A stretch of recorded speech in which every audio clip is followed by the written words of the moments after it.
Good morning and welcome to Morning Buzz with the Energy Guy, episode number 13. Hey, I want to do a shout out. We've got a new listener, Luis Ruiz. Say that 3 times fast. Luis Ruiz.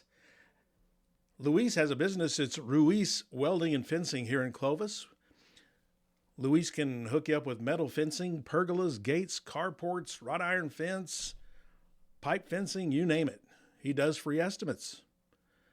Give him a call and tell him you heard about him on Morning Buzz with the Energy Guy. His number is 575-309-3905. 575-309-3905. Again, tell him you heard about him on Morning Buzz with the Energy Guy.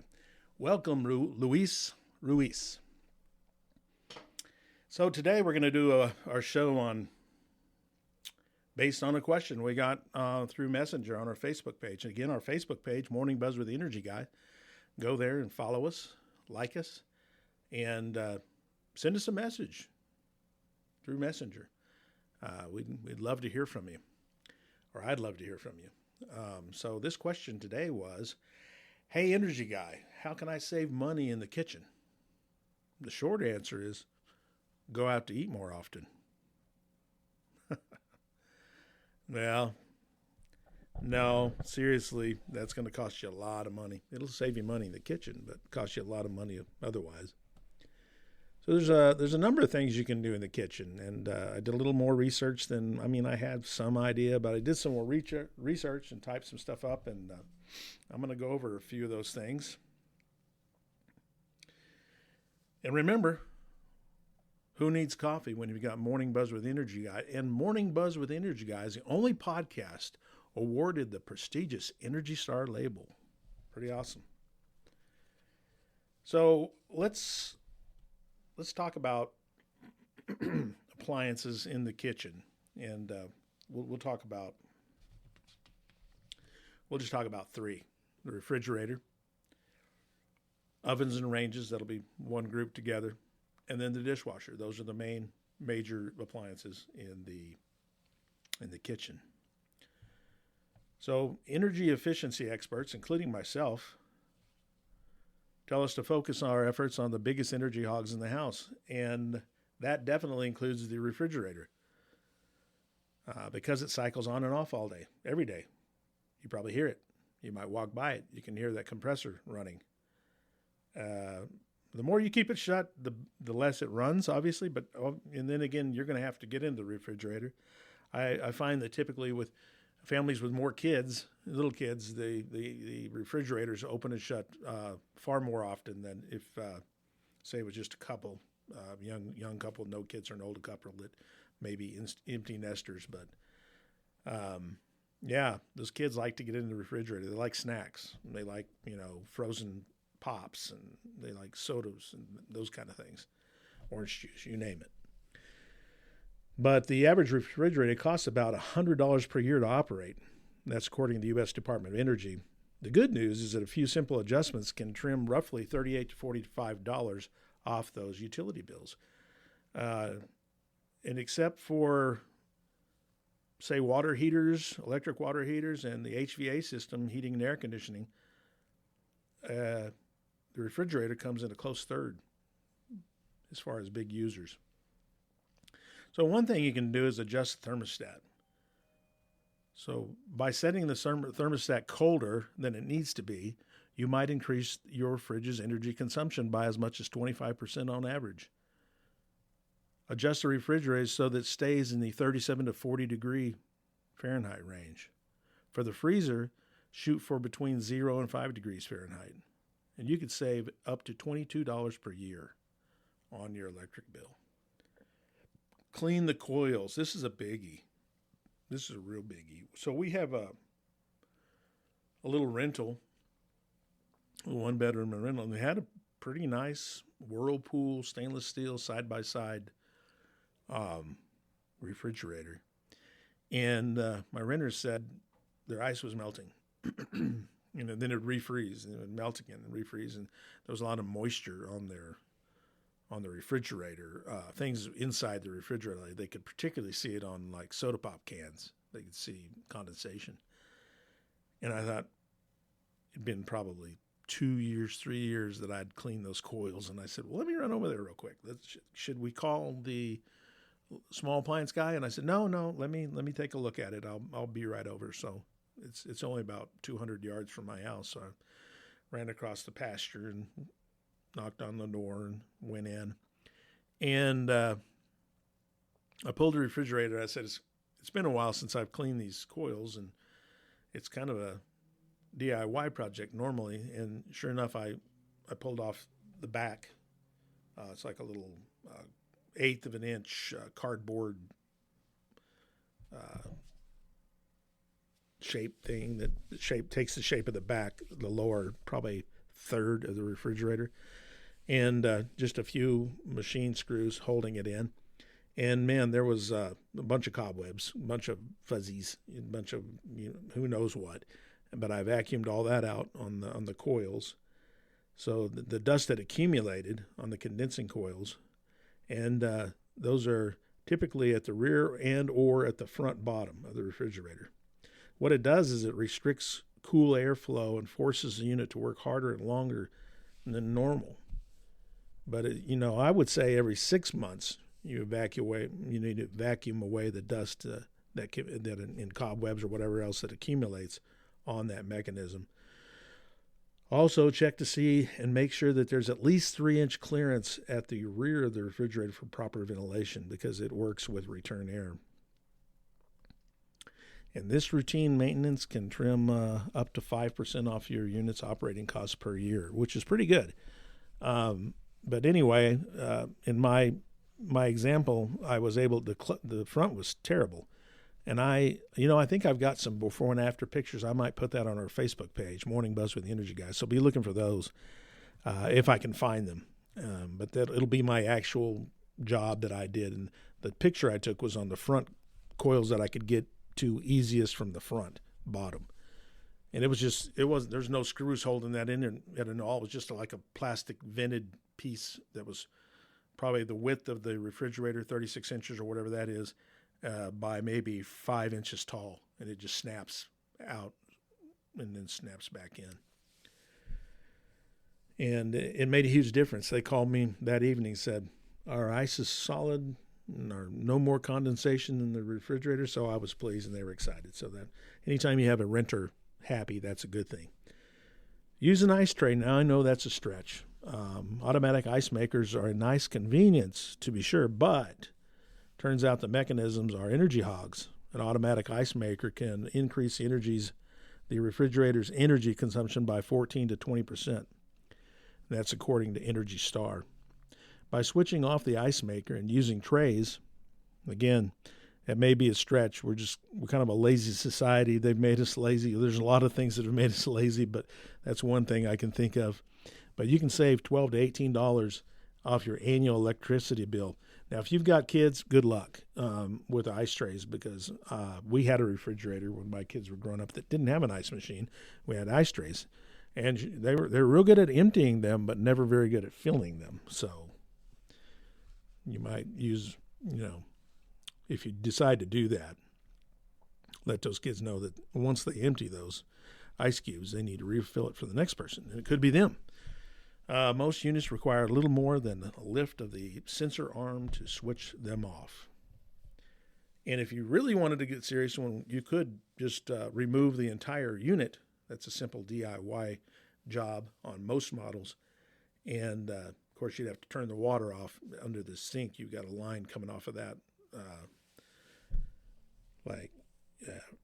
for the water supply. You want to make sure and turn that off or disconnect it altogether. But then you'll have more space in your freezer. Here's another thing to save money on the refrigerator, and that's unplug what I call the drink fridge. In my house, it's less of a drink fridge and more of a green chili fridge. It's a freezer. We keep a lot of our green chili in because we put it in just about everything. We are from New Mexico, but we keep a fridge out in a little rental that's attached to our garage that we don't use. It's kind of a mother-in-law's quarters, but the only thing that's really operating in there is the refrigerator freezer. So many homes have an extra fridge that runs year-round, even though it's used sparingly. Worse, these fridges tend to be older, more inefficient model. There's a reason why it's out in the garage typically, because you replaced it with a newer, more efficient refrigerator. The best thing you could have done is just disposed of it properly, the old refrigerator. And that would have been like calling Ed's Recycling or somebody like that here locally. And they could have come and picked it up for you and just taken that off your hands, because they end up costing more than they're worth, I think. But so again, I mentioned this earlier, that a refrigerator runs off return air. In the summertime heat, garage temperatures can become almost unbearable, right? This hot air is what your drink fridge uses for return, which will in turn cause it to work extra hard. By consolidating the contents to the main fridge and unplugging the additional unit, you may eliminate entirely operating the cost, the entire operating cost of that second fridge. The second best solution is to make sure the extra fridge remains 3/4 full at all times. Now that's kind of hard. It doesn't make sense unless you really had that much food that you needed access to, especially in the refrigerator portion of it. Freezer I can kind of understand because it's going to have longevity, but in the if it's perishable and it's in a refrigerator, it's not going to last long. But if it's 3/4 full, the mass helps maintain steady internal temperatures and lets the fridge recover more quickly after the door is opened and closed. The second category, and we're 12 minutes in, I'm going to keep an eye on this, try to keep it right at 30 minutes today. But the second category is ovens and ranges. Cooking efficiently all comes down to proper time and space management by using gas and electric stoves more effectively. You can painlessly save a few dollars a year. Okay? So what can you do? You can cut off the power early. As anybody who's ever bumped a burner on an electric stove can attest, these heating elements stay hot long after they've been switched off, right? I've done it. But that residual heat to work shutting off the burner several times before the end of the... Hold on. I wrote that funny. I'm sorry. Put that residual heat to work by shutting off the burner several minutes before the end of the cook time. That makes more sense. I just need to be able to read what I wrote. The same technique can be applied to the oven. The savings can add up to a couple of bucks every month. In the winter, after you've turned off the oven, use the residual heat from the opened oven door to help heat the kitchen and surrounding areas. I do that. I mean, if the wife has just cooked, a loaf of bread or baked a casserole or made a pie or whatever you might have used the oven for, that thing's at 350 degrees, 375, and go ahead and open that up. The residual heat will leach out into the kitchen, and you can probably, feel it within 10 to 15 feet of the actual oven. So that's kind of nice. And then I am going to warn you not to use an oven or a stovetop as a primary heating source. That can become dangerous. Match the burner to your pan. When a small pan is placed on a big burner, you can practically see the money disappearing right into the air. By matching the burner to the pan, electricity won't be squandered heating the kitchen rather than the food. The reverse is true. A small burner will take considerably longer to heat a large pan than would an appropriately sized burner. For gas stoves, don't let the flames lick the sides of the pot. That can burn you too. Follow these simple tips and watch utility bills shrink by a few dollars every month. This one I'm a little concerned about, and I don't want to be blamed for anything that might be undercooked, but it says, what I found was this: do away with preheating. You can save about $2 a month by not preheating your oven. 20 cents per hour to operate an electric oven eliminates 20 to 30 preheats a month. Many cooks agree that the practice is wholly unnecessary, the preheating, for all but a few recipes, namely baking breads and cakes.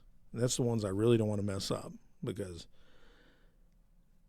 Daddy's not going to be happy if the cake's not done or the bread didn't rise properly. Neither is Mama. But it seems like dads are the ones that really like those baked goods. I know my dad did. This approach may add a few minutes to the overall cooking time, but it eliminates all the wait time on the front end. Dishwasher, and I am very guilty of something that I'm going to tell you to try to avoid. There's a difference between rinsing and pre-washing your dishes. I have a tendency to basically pre-wash everything to the point that they're clean enough to eat. This is a dishwasher, by the way. I should have told you that. New category, dishwasher. I was so anxious to tell you my story that I forgot to even tell you what the category was. But yeah, I stand over. It's therapeutic to me. My hands hurt. I don't know if it's arthritis or what, but I like putting my hands in the warm water. But I do more than rinse. I mean, I wash them. I scrub them, and they're clean, and I rinse them, and then I put them in the dishwasher and basically use it as a drying rack, but then I run them. So it's a double whammy. So I'm using a lot of hot water and soap and thyme to pre-wash them, and then I use hot water again, and that's the main consumption of energy on a dishwasher is the water that is heated through the water heater, because you definitely need to use hot water. But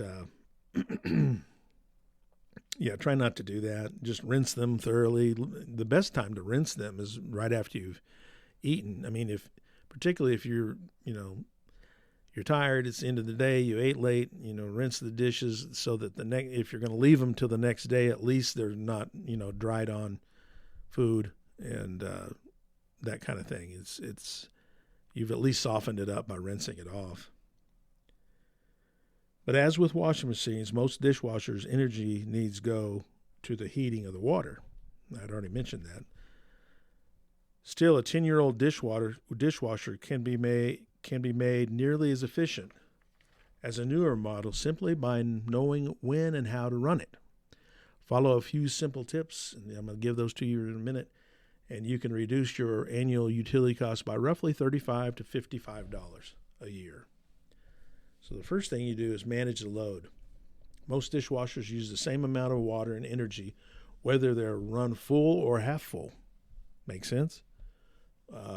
Maybe some of the very smartest dishwashers now available could sense a half load, or maybe there's an option for half load run. I know there's an option for wash time. I put mine on the least amount of time. I think it's 14 minutes to do a complete wash and rinse, only because I've already washed them, right? And I'm using it as a drying rack. But you can cut your operating costs by 1/3 or 1/2 by running the machine only when it's full. It costs about $60 to run a pre-2015 model dishwasher per year based on government data. Proper load management can save up to $27 each year. Activate Energy Star features. A dishwasher's heating dry cycle can add 15% to 50% to the appliance's operating cost. I never use the dry cycle. I just kind of keep an eye on it, and when it's done, I open the doors and there's typically a cup that's flipped over and it's full of water. So I pour it out into the sink, and then I rinse it out one more time, put it back in the rack, and I pull the racks out a little ways, and I let the air dry them. And they're so hot from the rinse cycle that typically the heat from the rinse cycle will let them dry, particularly when that cooler air hits them when you open them up and pull the racks out a little bit. But most machines allow the feature to be switched off and not turned on, which can save $8 to $27 per year. That's assuming operating costs of $54 annually, and that is the dry cycle. that we're talking about still. So by turning off the dry cycle, you can save up to $54 annually. If your dishwasher doesn't have that flexibility, simply turn the appliance off after the final rinse and open the door. And that's what I do. But we do have the option on our machine to cancel the dry cycle. So that's what I do. And then again, I open it up and pull the racks out a little bit. Use the machine. This is what I was getting at earlier. Use the machine. Many homeowners believe they can save water and energy by hand washing dishes, and not use the machine at all. But that's still not true. The machine's going to be more efficient. The truth is the dishwasher requires less than 1/3 of the water it would take to do those same dishes by hand in the sink. By running the machine when full, you can cut down the operating time of the hot water heater, otherwise known as a water heater. Hot's kind of a redundant statement there, but I'm gonna break you all of that. I need to break myself of it first. I say hot water heater sometimes, and sometimes when I'm thinking about it, I say water heater, and that because you really don't need to heat hot water. You get it? But I had written here hot water heater, so that's the way I read it. One of your home's largest energy hogs is your water heater. Not only will you save $1 or $2 per month, you won't have to do the dishes by hand. And again, goofy me, I do them by hand, and then I put them in, and then I wash them again. So if you ever eat over at my house, know that it's a very clean dish. It's been washed twice. 22 minutes into the program. Thanks for that question. It was anonymous, so I hope we were able to save you some money in your kitchen. The easiest answer, the shortest answer is go out to eat more often, and that will save you money in the kitchen. But it's going to cost you somewhere else. This day in history, September 13th, Milton Hershey. I knew I liked that name. Hershey Candy Empire founder, who helped popularize chocolate bars through mass production.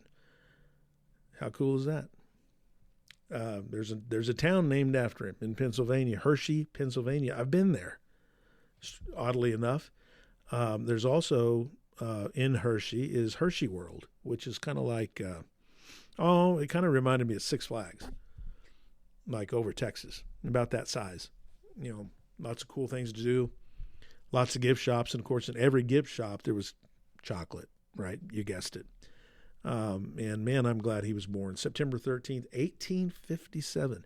Right across the street from Hershey World is the original Hershey plant, the manufacturing facility, whatever you want to call it. And it's huge. And they still keep up the grounds, and the grounds are beautiful. I mean, flowers galore. We were there in the summer. Beautiful trees, wooded area behind it. And to either side, I mean, it's just a gorgeous area. There's a community of Amish folks that live nearby. So if you look hard enough, you can see a horse and buggy still riding along. They've got like their own lane on the state highways. It's pretty cool. It's almost like you've gone back in time. But yeah, if you're lucky enough when you're in that part of the country, look around and see if you can find some local Amish.